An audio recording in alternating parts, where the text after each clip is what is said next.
So here we are at 10.2 multiplying polynomials. The first thing we're going to do is we're going to do the first terms, which is x times x, which, I have it written down here, gives me x squared.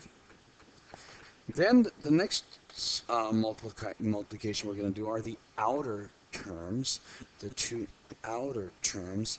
And the two outer terms are going to be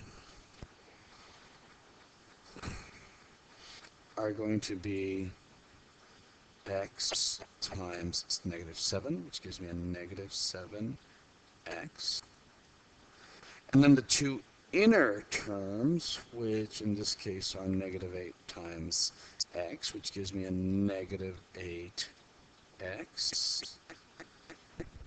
And then the two last terms, which are going to be negative 8 times negative 7, which gives me a positive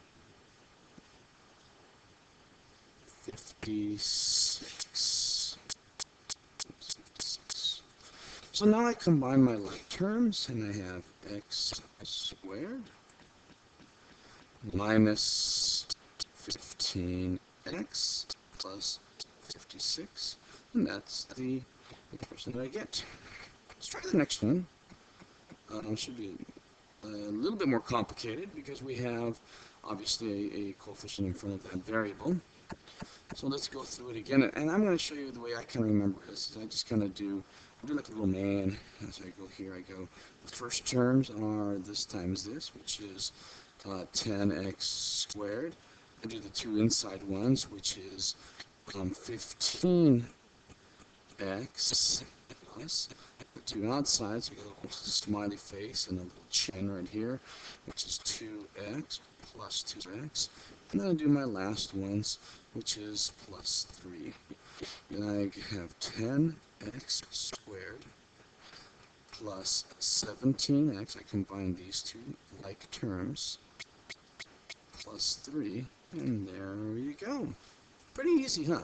It's just a matter of remembering what to do. Here's one a little bit different. Let's do this. That gives me 3x squared plus 4x times negative 9x, because 3x times a negative 3 gives me a negative 9. 3 times 3 is 9, and if one's negative, when you have a positive and a negative multiplied together, it gives you a negative. And this one gives me a negative 12. Let's combine our like terms, which gives me 3x squared. And 9 minus 4 is 5. Negative 5x minus 12. And there's my answer to that one. I should always put my answers in squares. I'm sorry, I gotta get in a good habit of that now again. Last one. This one gets complicated. And the only way I can help you teach you this is if you do this for me, please. You use arrows and you think of the distributive property. Because everything in here has to be multiplied by everything over here. So let's use arrows, and we'll use the distributive property. And I do arrows on top and on the bottom to avoid confusion. So this times this gives me 5x squared. This times this gives me plus 9x. This times this gives me a negative 2x to the third, because x squared times x is x cubed. Now, I've multiplied all of my x's on this side to this. Now I got to do this one here.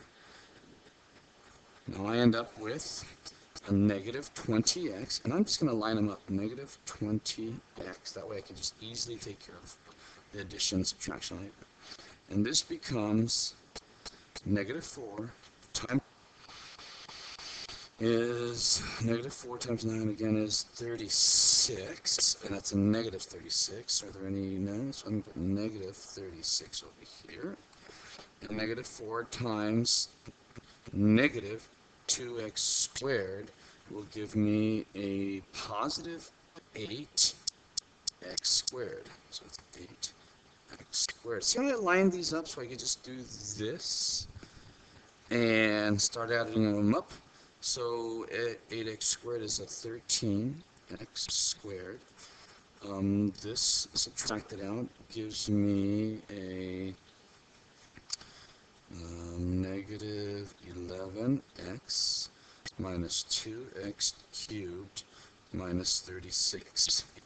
Now, the reality is that this is the right answer, but if we are going to be good math students, we'd like to put these in order from the highest to the lowest exponent. So this becomes, let's rewrite it, 2x third plus 13x squared minus 11x minus 36. And that actually makes more sense. There you go. Hope this helped you guys out. And please try the problems in the book because there's a few examples there. And if you have any questions, please ask me in class. Thank you very much.